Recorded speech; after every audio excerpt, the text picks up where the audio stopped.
لا حول ولا قوة إلا بالله العلي العظيم. حسبنا الله ونعم الوكيل، نعم المولى هو نعم النصير. أعوذ بالله من الشيطان اللعين الرجيم. بسم الله الرحمن الرحيم. حمدا لك يا ذا الجود والإحسان والفضل والطول والامتنان، وصلاة وسلاما على من لا ينطق عن الهوى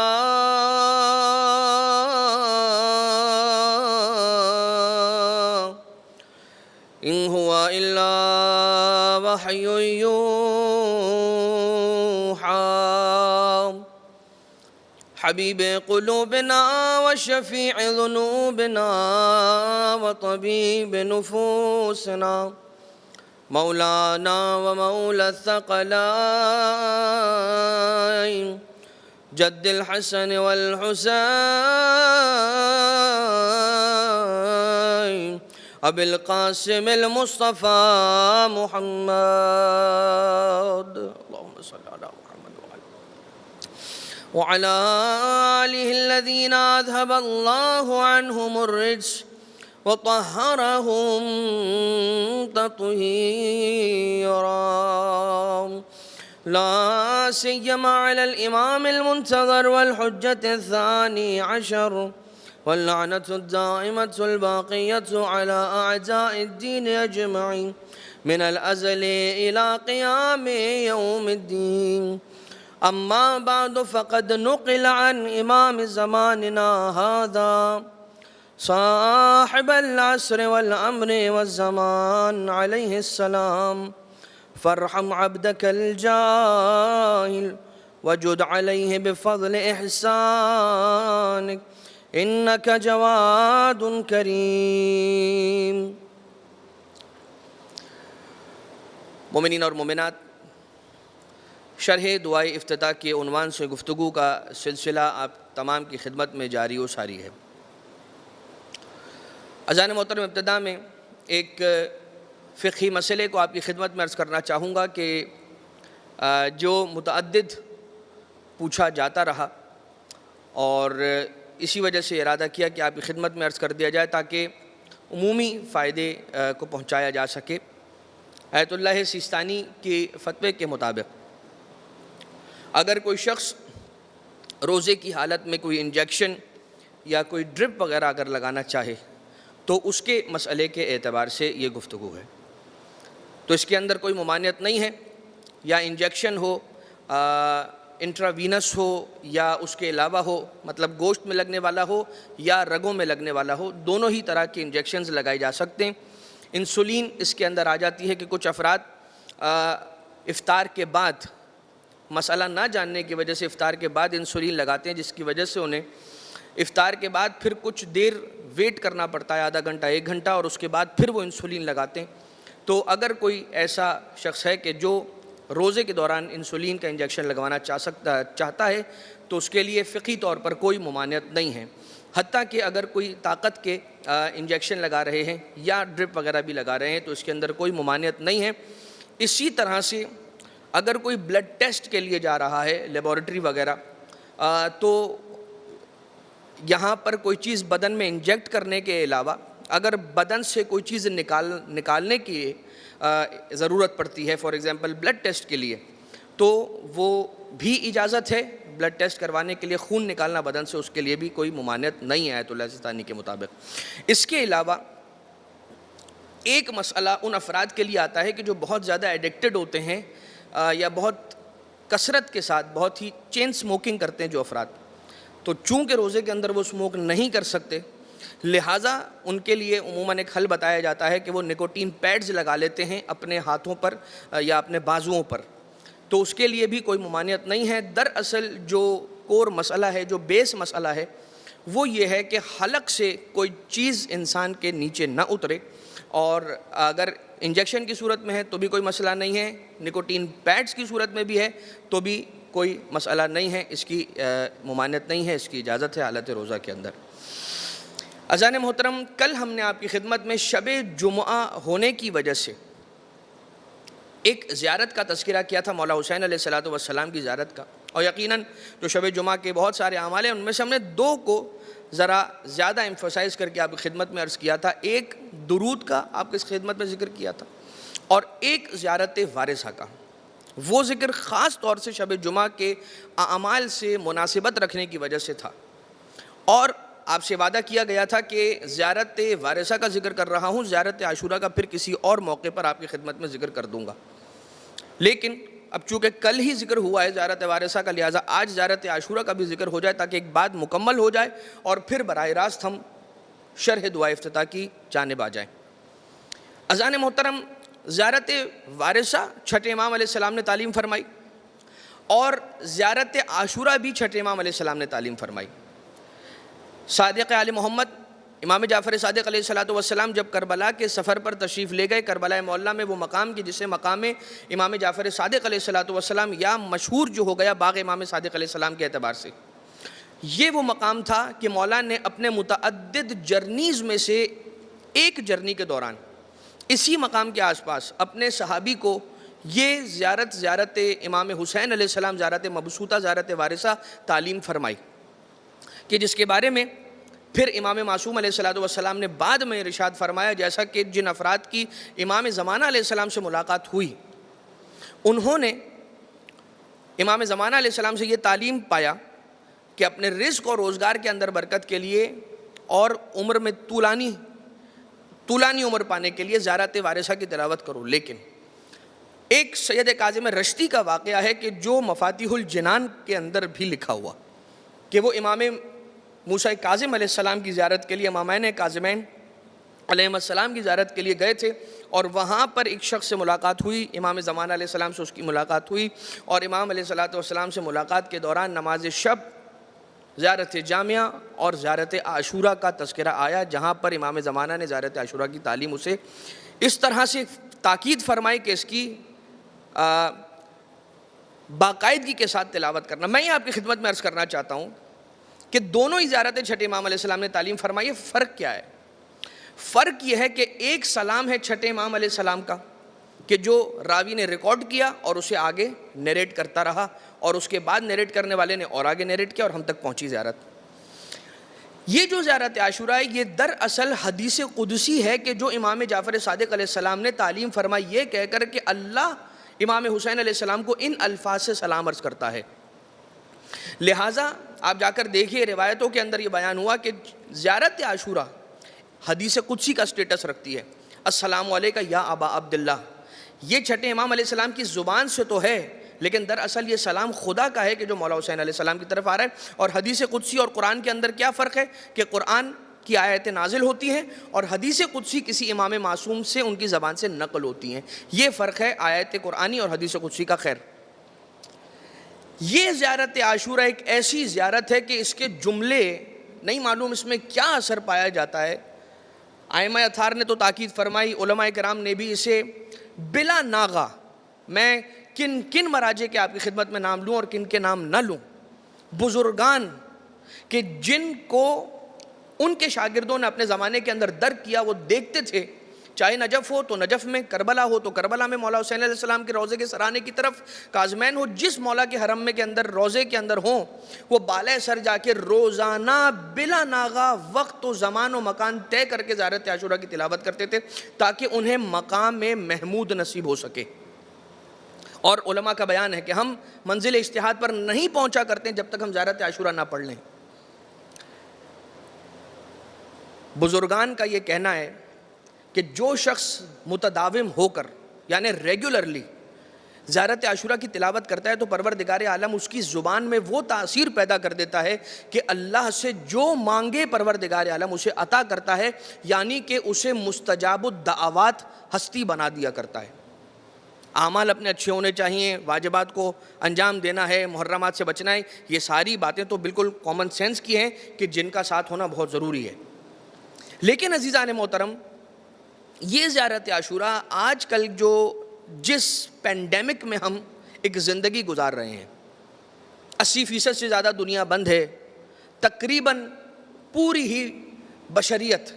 ایک ایسے وبائی مرض سے گزر رہی ہے، کووڈ-19 کہہ لیجئے، نوویل کورونا وائرس کہہ لیجئے یا کورونا وائرس کہہ لیجئے۔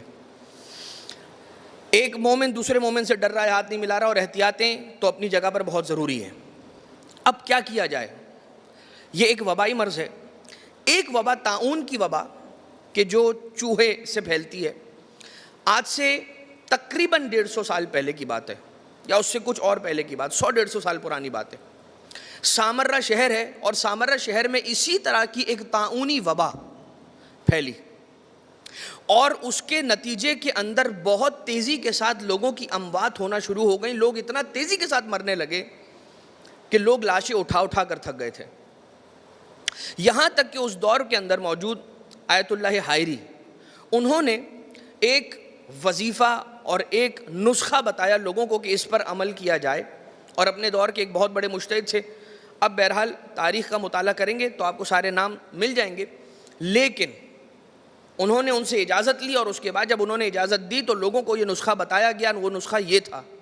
کہ اگر کوئی شخص زیارت عاشورہ کی تلاوت کر کے اس کا ثواب ہدیہ کرے بی بی نرجس خاتون سلام اللہ علیہا، والدہ گرامی امام زمانہ جل اللہ تعالی فرجہ الشریف کو، تو چاہے کسی کی موت واقع ہو وہ بچ جائے گا۔ یعنی جو اس نسخے پہ عمل کرے گا پروردگار اسے محفوظ کر لے گا، اس زیارت کی صدقے میں، اس کی تاثیر سے، اور جناب نرجس خاتون سلام اللہ علیہا کے صدقے میں۔ لہٰذا جو اہل بیت عصمت و طہارت کے ماننے والے تھے، انہوں نے اسی نسخے پر عمل کرنا شروع کیا۔ زیارت وارثہ جناب نرجس خاتون کے نیابت میں پڑھتے تھے، اس کا ثواب بی بی کو ہدیہ کرتے تھے، اور اس کے بعد بی بی سے متوسل ہوتے تھے، توسل کرتے تھے، اور وہ اپنی جان بچا لیا کرتے تھے اس انداز سے۔ لیکن جن کا تعلق نہیں تھا اہل بیت اطہار کے گھرانے سے، ان کے یہاں پر اموات کا سلسلہ بدستور جاری رہا، لیکن ان تک یہ خبریں تو پہنچیں کہ ان کے پاس ایک ایسا نسخہ آیا ہے کہ جس کے صدقے سے، جس کے ذریعے سے اپنی جان بچا رہے ہیں۔ تو آپ جانتے ہیں پھر کیا ہوتا تھا؟ جو اہل بیت کے مسلک سے تعلق نہیں رکھنے والے افراد تھے وہ آتے تھے روزے پہ، اور سامرہ میں بی بی کے ذریح مقدس وہیں کہ جہاں پر دو امام دفن ہیں اور جناب حکیمہ خاتون دفن ہے، وہیں پر جناب نرجس خاتون بھی سلام اللہ علیہا دفن ہے۔ تو ان کے قبر کے سامنے کھڑے ہوتے تھے، ذریح کے سامنے کھڑے ہوتے تھے، اور کہتے تھے کہ اے پاک بی بی، ہمیں نہیں معلوم آپ سے محبت کرنے والے، آپ کو ماننے والے، آپ کے چاہنے والے کن الفاظ کے ذریعے سے آپ سے توسل کرتے ہیں اور اپنی جانیں محفوظ کر لیتے ہیں۔ ہمیں وہ الفاظ نہیں معلوم، لیکن ہم انہی الفاظ کا واسطہ دیتے ہیں آپ کو کہ آپ ہمیں بھی بچا لیجئے۔ اور جو افراد یہ جملہ بھی آ کر کہتے تھے نا، وہ بھی محفوظ ہو جاتے تھے، وہ بچ جاتے تھے۔ میں آپ کی خدمت میں عرض یہ کرنا چاہتا ہوں، ایک تو یہ کہ زیارت عاشورہ کی فضیلت، یاد رکھیے گا، اگر کوئی شخص روزانہ زیارت عاشورہ کی تلاوت کرے، اسے دنیا میں کبھی کوئی غم نہیں آئے گا، کبھی کوئی مشکل نہیں آئے گی، کبھی کوئی پریشانی نہیں آئے گی، الا یہ کہ پروردگار عالم نے اس کی امتحان کے لیے اس شخص، اس شے کو اور اس مصیبت کو ضروری رکھا ہو، اس کے درجات کو بلند کرنے کے لیے، پھر ایک اور بات ہے۔ لیکن وبائی مرض کے اندر مبتلا افراد یا اس مرض سے اپنے آپ کو بچانے کے لیے مولا امیر کائنات حلال مشکلات علیہ الصلوۃ والسلام ارشاد فرماتے ہیں، ادفعوا الامواج البلاء عنکم بالدعاء، دعا اور استغفار کے ذریعے سے امواج بلا، جو ٹائیڈز ہیں، جو موجیں ہیں وبا کی، اس سے اپنے آپ کو بچاؤ دعا کے ذریعے سے۔ اور مولا حسین علیہ السلام سے متوسل ہونے والی یہ جو زیارت عاشورہ والی دعا، اس سے بہتر اور کوئی نسخہ علماء نے تعلیم نہیں دیا، لہٰذا اسے بالکل فراموش نہ کریں۔ یہ ایک بات ہے کہ ہم زیارت عاشورہ کی تلاوت تو کریں، مگر ساتھ میں خدا سے توفیق بھی مانگے کہ وہ ہمیں اس بات کی توفیق دے کہ ہم روزانہ اس زیارت کی تلاوت کر سکیں۔ کیا ہی خوب ہو کہ اگر جس طرح سے مفاتیح الجنان میں لکھا ہے آج جا کر اگر میں یہ جملہ کہہ سکوں آپ کے لیے کہ آج آپ لوگوں کا یہ ہوم ورک ہے، ورک فرام ہوم تو کر ہی رہے ہیں افراد، تو ہوم ورک بھی ایک چھوٹا سا کر لیجئے، اور وہ ہوم ورک یہ ہے کہ آج مفاتیح الجنان کھولیے، زیارت عاشورہ یعنی عاشورہ کے دن مولا حسین علیہ السلام کی جو مخصوص زیارت ہے جسے زیارت عاشورہ کہتے ہیں، اس کو پڑھنے کے لیے اس کے جو چیپٹر کے اندر جو پوری وہ روایت ہے کہ جس روایت کے اندر زیارت عاشورہ آئی ہے، اس روایت کو پڑھیے کہ السلام علیکہ، کھلے آسمان کے نیچے السلام علیکہ یا ابا عبداللہ، السلام علیکم ورحمۃ اللہ وبرکاتہ، 2 رکعت نماز، پھر زیارت عاشورہ، اور زیارت عاشورہ کے اندر جو سلام اور لان کے الفاظ ہیں انہیں 100 مرتبہ پڑھنا، اور اس کے بعد سجدے میں جا کر اللہم لک الحمد حمد الشاکرین والا جملہ، اور اس کے بعد 2 رکعت نماز زیارت امام حسین ہدیہ کریں گے مولا حسین کو، اور اس کے بعد دعائے القمہ، اس کی تلاوت، یہ پورا پیکج ہے زیارت عاشورہ کا۔ اگر اس انداز سے انسان کر سکے جو تقریباً 1 گھنٹہ یا سوا گھنٹہ لگتا ہے، ہمارے پاس آج کل کے اس دور کے اندر وقت تو بہت ہے، جو چیز کثرت کے ساتھ آج کل ہمارے پاس ہے اس کا نام ہے وقت، لہٰذا اس عظیم راز کو، اس عظیم خزانے کو اویل کریں اور زیارت عاشورہ کی تلاوت ضرور کریں۔ آئیے اس کے بعد شرح دعائے افتتاح کی جانب ہم بڑھیں۔ کل تک ہم نے یہ جملہ آپ کی خدمت میں عرض کرنے کی سعادت حاصل کر لی تھی، فرحم عبدک الجاہل، اے خدا رحم کر اپنے جاہل بندے پر۔ یہ جو دعا نقل ہوئی ہے وہ ہمیں ہمارے اور آپ کے زمانے کے امام عجل اللہ تعالیٰ فرجہ الشریف سے نقل ہوئی ہے۔ اب یہ جو جملے ہیں، یہ جملے امام علیہ السلام اپنے لیے نہیں بلکہ ہمارے اور آپ کے سکھائے جانے کے لیے عرض کر رہے ہیں۔ ان جملوں کی مثال ویسی ہی ہے کیونکہ اس میں اپنے گناہوں کا اعتراف ہے، عبدک الجاہل، امام معصوم علیہ السلام کی طرف ان جملوں کی نسبت بنفس ہی، یعنی یہ کہنا کہ امام اپنے آپ کو یہ کہہ رہے ہیں۔ امام علیہ السلام یہاں پر مقام تعلیم میں ہیں، ہمیں تعلیم فرما رہے ہیں جملے کہ دیکھو جب اللہ سے مناجات کرنا چاہو، جب اس کی بارگاہ میں آ کر کھڑے ہو کر اس سے کلام کرنا چاہو، بات کرنا چاہو، دعا کرنا چاہو، مناجات کرنا چاہو، تو یہ طریقہ ہے، دس از دا وے کہ ہمیں کس طرح سے آنا ہے پروردگار کی بارگاہ میں۔ یہ وہی انداز ہے کہ جو انداز سورہ فاتحہ میں رب ذوالجلال کا ہے، الحمدللہ رب العالمین، اللہ کہہ رہا ہے الحمدللہ رب العالمین، کیا ساری تعریفیں اللہ کے لیے ہیں جو عالمین کا پالنے والا ہے۔ تو اللہ کسی اور رب کی بات کر رہا ہے، رب العالمین نہیں، اللہ خود رب ہے لیکن مقام تعلیم میں ہے۔ اس کی دلیل کیا ہے؟ اس کی دلیل سورہ فاتحہ کے اندر ہی 2-3 آگے آیتیں چھوڑ کر آپ آئیں گے تو کیا کہہ رہا ہے پروردگار؟ اہدنا الصراط المستقیم، ایاک نعبد و ایاک نستعین، تجھ ہی سے مدد مانگتے ہیں اور تجھ ہی سے ہدایت چاہتے ہیں، اہدنا الصراط المستقیم۔ اس کے معنی کیا ہوئے کہ پروردگار اپنے بندوں کو سکھا رہا ہے۔ اسی طرح سے امام زمانہ علیہ السلام اپنے بندوں کو سکھا رہے ہیں، اپنے ماننے والوں کو، وجد علیہ بفضل احسانک انک جواد کریم الحمدللہ مالک الملک، اس ساری مملکت کا مالک تو ہے، مجری الفلک، یہ اللہ کے معجزہ ہے کہ جو سمندر میں کشتی چل رہی ہے، اتنی بھاری بھرکم کشتی جو سمندر جیسے لطیف پانی کے اندر ٹکی ہوئی ہے، کیسے پانی کے اوپر ٹکی ہوئی ہے اور وہ کشتی ڈوبتی نہیں ہے؟ یہ پروردگار عالم نے عقل رکھنے والوں کے لیے نشانیاں رکھی ہیں اپنے وجود کی۔ مسخر الریا، کہ جس نے ہواؤں کو مسخر کیا ہے، تسخیر فرما لیا ہے۔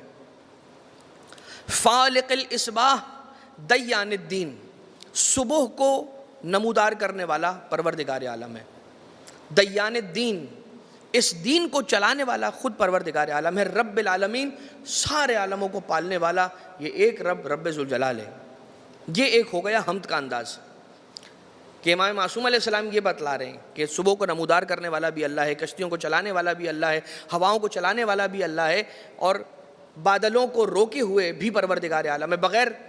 ستون کے پروردگار، بغیر نہ نظر آنے والے ستون کے ذریعے سے پروردگار عالم نے آسمانوں کو اور بادلوں کو ٹکایا ہوا ہے۔ مولا کائنات علیہ السلام کا ایک خطبہ ہے کہ جس کے اندر مولا ارشاد فرماتے ہیں کہ پروردگار عالم کا ایک نام ہے، رسالت مآب نے فرمایا کہ پروردگار عالم کا ایک نام ہے، اس نام کے صدقے میں پروردگار عالم نے اس زمین کو بچھایا، پانی کو جاری کیا، چشموں کو جاری کیا، ہواؤں کو چلایا، پہاڑوں کو گاڑا، رات کو سیاہ کیا، دن کو روشن کیا، عرش کو مستقر کیا، وہ نام کون سا ہے؟ خود مولا کائنات علیہ الصلوۃ والسلام اپنے نام گرامی کے بارے میں ارشاد فرماتے ہیں، انا کتب اسمی علی العرش فاستقر وعلی السماوات فقامت وعلی الریح فزرت وعلی الوادی فہمأ وعلی البرق فلمع وعلی السحاب فدمع وعلی اللیل فدجا واظلم وعلی النہار فانار وتبسم۔ میں وہ علی ہوں کہ جس کا نام جب عرش پر لکھا گیا تو اسے قرار آ گیا، جب بادلوں پر لکھا گیا تو وہ ٹک گئے، جب ہواؤں پر لکھا گیا تو چلنے لگی، جب دریاؤں پر لکھا گیا تو بہنے لگی، جب چشموں پر لکھا گیا تو پھوٹنے لگی، جب بجلیوں پر لکھا گیا تو کڑکنے لگی، جب بادلوں پر لکھا گیا تو برسنے لگی، جب رات پر لکھا گیا تو اندھیر ہو گئی، ویران ہو گئی، جب دن پر لکھا گیا تو روشن ہو گئی، مسکرانے لگی۔ سوچئے جب نام علی کی یہ عظمت ہے تو ذات علی کی کیا ہیبت ہوگی۔ اور صرف نام مولا کائنات علیہ السلام کی بات نہیں ہے، بلکہ آپ اہل بیت اطہار علیہ السلام کے ناموں کے ذریعے سے بھی مدد لے سکتے ہیں۔ وہ جو آیت اللہ خوئی کا ایک بہت ہی مشہور و معروف کلپ کہ جو آپ نے دیکھا ہوگا اور اب انٹرنیٹ کے اوپر کافی وائرل ہو گیا، کہ جب بھی اٹھتے اور بیٹھتے تھے تو یا علی مدد کا جملہ اپنی زبان پر جاری کرتے تھے۔ جب ان سے کسی نے پوچھا کہ آپ مولا کائنات علیہ السلام ہی کا نام کیوں لیتے ہیں بار بار، کہا کہ میں اس علی کا نام لے کر مدد حاصل کرنے کے لیے توسل کیوں نہ کروں کہ جس علی نے انبیاء کی مدد کی ہو چھپ کر اور رسالت مآب کی مدد کی ہو کھل کر۔ لہٰذا یہ کہ مجری الف المسخر الریا فالق الاسباء دیان الدین رب العالمین الحمدللہ علی حلمہ بعد علم۔ اب یہ جملہ سنیں، کیا خوبصورت پروردگار عالم کے کرم کا انداز ہے۔ امام علیہ السلام ارشاد فرماتے ہیں حمد ہے اس خدا کی اس بات پر کہ وہ حلم کرتا ہے علم رکھنے کے بعد بھی۔ مجھے پتا ہو کسی کی غلطی پتہ چل جائے، تھوڑی دیر پہلے تک میں اس کے ساتھ مسکرا رہا ہوں گا، جب مجھے اس کی غلطی پتہ چل جائے گی میرا موڈ آف ہو جائے گا، میں غصے میں آ جاؤں گا، میرا منہ پھول جائے گا۔ سمجھانے کے لیے میں عرض کر رہا ہوں، جو الفاظ ہمارے یہاں رائج ہے وہی الفاظ استعمال کر کے آپ کو سمجھانا چاہتا ہوں۔ ہمارے کیا ہوتا ہے، جب مجھے پتہ چل جائے بس کسی نے غلطی کی ہے، پھر آپ دیکھیں کمال، وہ کہتے ہیں نا کہ اب دیکھو میں کیا کرتا ہوں، تو یوں ہوتا ہے کہ جب مجھے کسی کی غلطی پتہ چل جائے بس مجھے کسی کے تعاقب کا بہانہ ملنا چاہیے، میں کوئی موقع نہیں چھوڑوں گا۔ لیکن پروردگار عالم ہے، ہم یہاں پر تعاقب کا بہانہ چاہتے ہیں، وہ وہاں پر معاف کرنے کا بہانہ چاہتا ہے۔ ہم یہاں پر کسی سے چھین لینے کا بہانہ چاہتے ہیں، وہ وہاں پر عطا کے بہانے ڈھونڈتا رہتا ہے۔ تو ہم ہے اس خدا کی کہ جو علم رکھنے کے بعد بھی حلم کرتا ہے، بردباری کے ساتھ پیش آتا ہے، فوراً سے عذاب نہیں کرتا۔ ہم نے آپ کی خدمت میں کل ایک جملہ کہا تھا کہ اللہ کو عذاب دینے کی کوئی جلدی نہیں ہے۔ فرعون نے حضرت موسیٰ علیہ السلام کی قوم پر، وہ علی جو قوم جو حضرت موسیٰ علیہ السلام سے پہلے، ان کی ولادت کی خبر نجومیوں سے مل گئی اور ایک مرتبہ کہنے لگا کہ جو بچہ پیدا ہو رہا ہے اسے قتل کرو، جو لڑکا پیدا ہو رہا ہے اسے قتل کرو، اور جتنے مرد ہیں انہیں شہر سے باہر نکال دو۔ کیوں؟ وہ اگر اپنے گھر میں رہیں گے تو نسل کے آگے بڑھنے کا امکان رہے گا، لہٰذا جتنے مرد ہیں سب کو شہر بدر کر دیا جائے، سب مرد شہر سے باہر، اور جو بچے پیدا ہو رہے ہیں ان میں جتنے بھی لڑکے ہیں ان لڑکوں کو قتل کیا جا رہا ہے، نہ جانے کتنے، 1,00,000 یا اس سے بھی زیادہ، 60,000 یا اور زیادہ فرعون نے قتل کروائے۔ ایک موسیٰ علیہ السلام، اب ذرا دیکھیے اللہ کی قدرت، ایک موسیٰ کے خوف سے کہ جو آ کر فرعون کے تخت کے پلٹنے کا امکان رکھتے ہیں، قتل کروا دیا۔ سب سے پہلے تو یہ طے کر لیں کہ اتنے بچے قتل پر قتل ہوتے رہے، 60,000 یا 1,00,000، اور پروردگار عالم کی رحمت اور اس کے غضب کو کوئی جوش نہیں آیا، فرعون پر کوئی بجلی نہ گری آسمان سے، کوئی زلزلہ نہیں آیا، کچھ نہ ہوا۔ تو اگر پروردگار عالم کبھی کسی جرم پر جرم کرنے والے کو فوراً اس کا تعاقب نہیں کر رہا تو اس کے معنی یہ ہے کہ پروردگار عالم کو جلدی نہیں ہے تعاقب کرنے کی۔ کیوں؟ کیونکہ اسے خوف نہیں ہے اپنے قدرت کے چھن جانے کا۔ اللہ تعالیٰ کو کس بات کا خوف ہے؟ آج ہے اس کی حکومت ہے، کل چلی جائے گی، نہیں، کہ قیامت تک اسی کا ملک ہے، اور اسے قدرت کے چلے جانے کا پروردگار عالم کو کوئی خوف نہیں ہے۔ اور دوسری بات یہ جو اللہ نے سے یستدرجو، استدراج، مہلت دینا، یمہلہم، جناب زینب کبریٰ سلام اللہ علیہا ایک مرتبہ ملعون نے جب دربار میں یہ کہا کہ دیکھا خدا نے تمہارے ساتھ کیا کیا، نعوذ باللہ من ذالک، کہا کہ تو یہ سمجھتا ہے کہ پروردگار عالم نے ہمیں اس عالم کے اندر رکھا، ما رأینا الا جمیلا، ہم نے اللہ سے جمال اور حسن اور اچھائی کے علاوہ اور کچھ نہیں دیکھا، اور جو تو سمجھ رہا ہے کہ تو نے ہم پر ظلم کیا اور تو کامیاب ہو گیا، تو کامیاب نہیں ہوا ہے،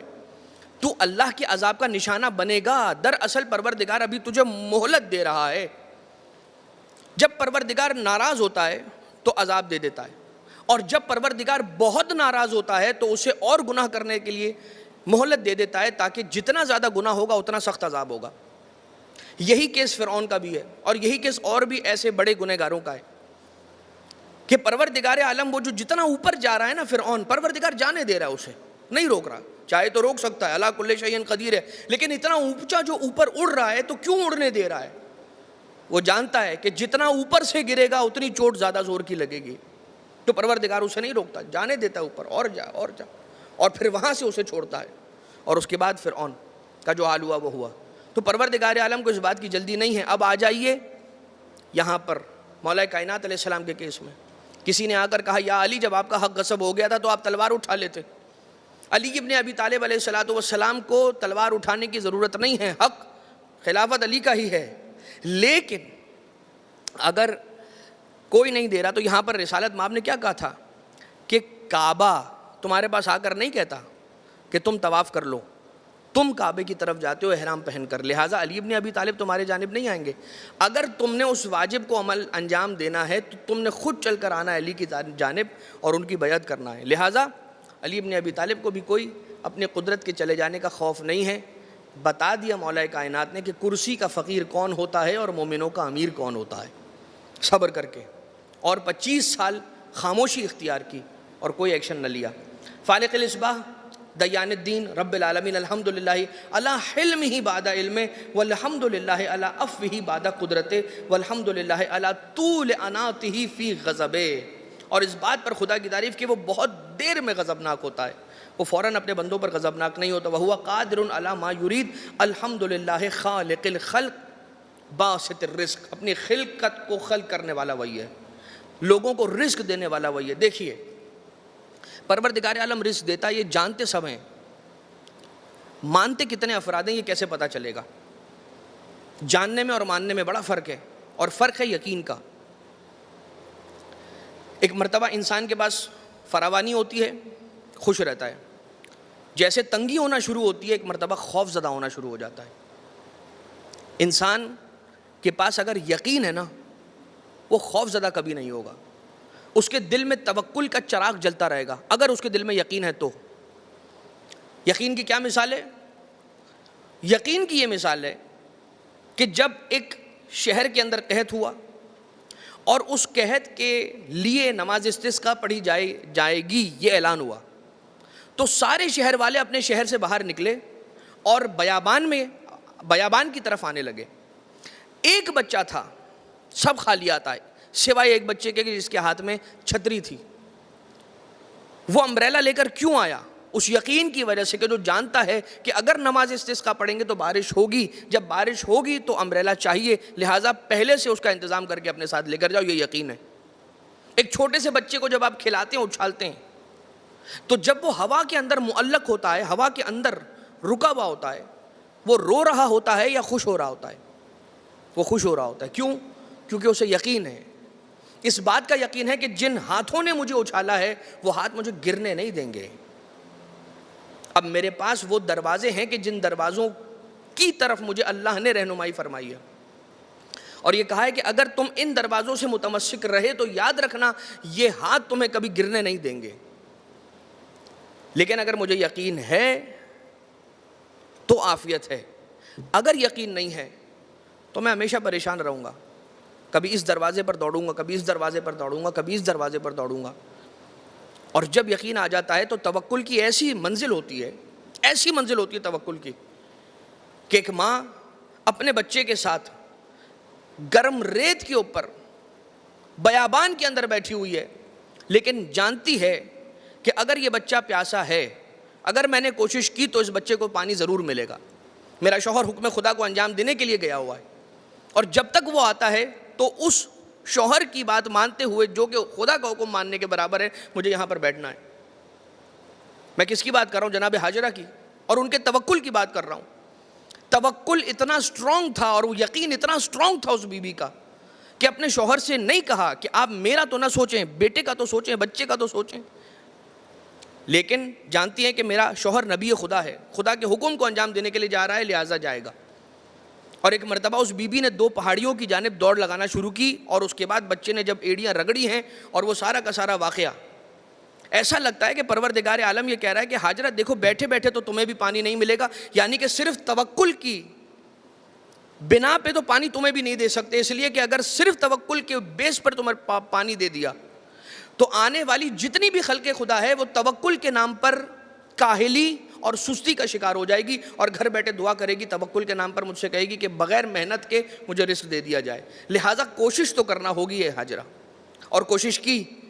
لیکن توکل ایسا تھا، جو کوشش کے ساتھ توکل نہیں رکھتے پروردگار 2 روٹی انہیں بھی دیتا ہے،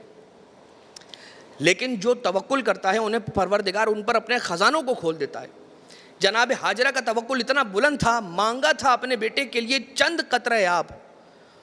اور پروردگار عالم نے اتنا مائع زمزم دے دیا، اتنا زمزم کا پانی عطا کر دیا کہ اب امتیں اس سے سیراب ہو رہی ہیں۔ یہ اس بی بی کے یقین کا عالم ہے کہ چاہیے تھا ایک بیٹے کے لیے چند قطرہ آب، اور اتنا مل گیا کہ امتیں سیراب ہو رہی ہیں۔ اذان محترم، اپنی سلسلے گفتگو کو یہاں پر فی الحال روکتے ہیں آج کی حد تک، اور اس جملے مصائب کے ساتھ کہ حق اہل بیت یہ تھا کہ ان پر پانی کو بند نہ کیا جاتا، صرف یہ سوچ لیا جاتا کہ یہ پانی اسی حسین کی مادر گرامی کا حق مہر ہے کہ جو اپنے 6 مہینے کے بچے کو لے کر آیا ہے اور پانی کا سوال کر رہا ہے۔ اور ایک مرتبہ مولا حسین علیہ السلام کے لیے یہ عمل اتنا آسان نہیں تھا، یہ مظلومیت مولا حسین کے لیے کہ جملہ کافی ہے کہ آپ اس مولا کے جملے کو یاد کیجئے کہ مولا نے جو کربلائے معلیٰ میں ارشاد فرمایا تھا، شیعتی لیتکم فی یوم عاشوراء جمیعا تنظرونی، اے میرے شیعوں کاش تم عاشور کے دن کربلا میں ہوتے تو تم سب دیکھتے کہ تمہارا مولا کیسے اپنے 6 مہینے کے لال کے لیے پانی کا سوال کر رہا ہے۔ وہ پانی کہ جو حسین ابن علی کی ملکیت ہے، ان کی مادر گرامی کا حق مہر ہے، وہ مانگ کر اپنے بیٹے کے لیے مانگنا پڑ رہا ہے چند قطرہ آب۔ لیکن عزیزان محترم، وہ وقت بھی آئے گا کہ جب رجعت کے بعد رسول اکرم ایک عدالت کو قائم کریں گے، اور اس کے بعد سوال یہ کریں گے کہ کوئی ہے کہ جس کا کوئی حق رہ گیا ہو تو آ کر مانگ لے آج۔ یہ رجعت کے دور کی بات ہے، یہاں تک کہ کوئی نہ آئے گا، ایک بی بی آئیں گی جس بی بی کا نام ہوگا ام المومنین حضرت خدیجہ کبریٰ، اور آنے کے بعد ایک مرتبہ رسالت مآب کی خدمت میں آ کر رکیں گی اور یہ سوال کریں گی، یا رسول اللہ کیا ہم نے اس قوم، اس ملت کی خدمت کا حق ادا نہیں کیا تھا؟ رسول فرمائیں گے کہ بالکل حق ادا ہوا تھا۔ لیکن ایک مرتبہ جیسے جب یہ جملہ سنیں گی نا تو بی بی اپنے ابا کو ہٹائیں گی اور ایک چھوٹے سے بچے کا لاشا نکال کر رسول اکرم کی خدمت میں پیش کریں گی اور بتائیں گی کہ اگر حق ادا ہو گیا تھا تو یہ ہی وہ اجر تھا کہ جو ہمیں ملنا چاہیے تھا۔ اور یہ لاشا کس کا ہوگا؟ 6 مہینے کے علی اصغر، 6 مہینے نہیں، یہ لاشا ہوگا جناب محسن کا لاشا۔ اور جیسے ہی جناب محسن کا لاشا دیکھیں گے، جو اہل جم ہوں گے، جتنے افراد ہوں گے جو اس لاشے کو دیکھیں گے، تو ایک مرتبہ یہ صدائیں فضا میں بلند ہونا شروع ہو جائیں گی کہ محسن کا لاشا ہے، محسن کی مادر گرامی حضرت زہرا نظر نہیں آ رہی ہیں۔ اتنے میں یہ آواز بلند کی جائے گی کہ جناب سیدہ تشریف لے جا رہی ہیں، ساری کی ساری نگاہیں جھک جائیں گی، جناب سیدہ تشریف لا کر اپنے بابا سے وہی سوال دہرائیں گی۔ بابا رسول خدا کہیں گے، اے میری بیٹی، خدمت امت محمدیہ کا حق ادا کیا گیا ہے، لیکن پھر اس کے بعد بی بی اپنے ابا کے دامن کو ہٹائیں گی، ایک لاشے کو نکال کر یہی سوال کریں گی، بابا تو پھر اس کے بعد کیا یہی اجر تھا کہ جو ہم اہل بیت کو ملنا چاہیے تھا؟ ارے یہ لاشا کون سا لاشا ہے؟ محسن کا لاشا جناب خدیجہ نے رسول کی خدمت میں پیش کیا، اور حسین کے 6 مہینے کے نونہال کا لاشا، علی اصغر کا لاشا زہرا لے کر آئیں گی اور یہی سوال کریں گی، اے رسول خدا، اے میرے بابا، کیا یہی وہ اجر تھا کہ جو اس قوم کی خدمت کا ملا؟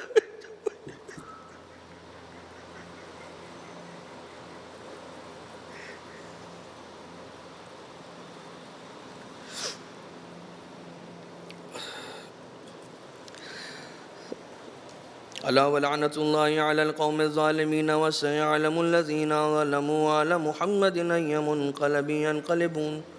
پروردگارہ تجھے واسطہ محمد و آل محمد کا ہماری اس عبادت کو اپنی بارگاہ سے مقبول و منظور فرما۔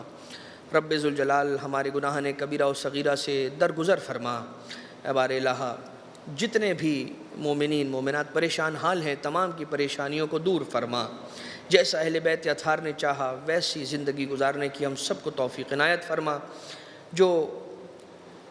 اولاد کے متمنی ہیں انہیں نیک اور صالح اولاد عنایت فرما۔ جو مریض الاحوال ہیں خاص طور سے کچھ افراد منظور نظر ہیں کہ جنہوں نے اپنے بچوں کے لیے اور اپنے مریضوں کے لیے شفا کی درخواست کی ہے، پروردگار شفاء کلی عنایت فرما۔ امام زمانہ کے ظہور میں تعجیل فرما، ہمیں امام کے اعوان و انصار میں شمار فرما۔ ایک سورہ فاتحہ کی تلاوت کی گزارش ہے۔ مرحوم حسین محمد علی مولو اور ان کے خاندان کے تمام مرحومین، مرحومہ خیر النساء رحمۃ اللہ ماؤجی اور ان کے خاندان کے تمام مرحومین، مرحومہ کلثوم بائی عبداللہ سومجی، مرحوم اکبر فاضل دھیرانی، مرحوم قاسم علی محمد علی دینا، مرحومہ فاطمہ بائی جمعہ لاڈک، مرحوم منیر احمد شریف، مرحومہ معصومہ بائی علی محمد وسرام، مرحومہ ممتاز بانو برکت علی نایانی، مرحوم حیدر علی عبدالحسین ماؤجی، مرحومہ زینب بائی رجب علی خاکو، مرحوم رجب علی حسن علی راجانی اور ان کے خاندان کے تمام مرحومین، مرحومہ زہرا بانو ولی محمد اور ان کے خاندان کے تمام مرحومین، مرحومہ فاطمہ بانو ولی محمد اور ان کے خاندان کے تمام مرحومین، مرحوم رمضان علی ولی محمد اور ان کے خاندان کے تمام مرحومین، مرحوم یوسف علی ابراہیم سابو والا اور ان کے خاندان کے تمام مرحومین، مرحوم مرتضیٰ فدا حسین کانانی، مرحوم محمد جعفر سلیمان خاکو، مرحومہ سکینہ علی محمد لیلا، مرحوم روشن علی قاسم علی ناصر، مرحوم قاسم علی رجب علی سلیمان خاکو، مرحوم رجب علی سلیمان خاکو، مرحوم احمد نظر علی، مرحوم انور علی راشد جیسانی خاندان کے تمام مرحومین، ماندوی والا خاندان کے تمام مرحومین، بانیان مجلس کے تمام مرحومین، کل مرحومین مومنین مومنات شہداء ملت جعفریہ اور مراجع کرام جن پر خصوصیت کے ساتھ وہ مومنین مومنات کے جن پر فاتحہ پڑھنے والا کوئی نہ رہا، رحم اللہ من قرأ الفاتحہ۔ بسم اللہ الرحمن الرحیم، الحمد للہ رب العالمین، الرحمن الرحیم، مالک یوم الدین، إياك نعبد وإياك نستعين، اهدنا الصراط المستقيم صراط الذين أنعمت عليهم غير المغضوب عليهم ولا الضالين۔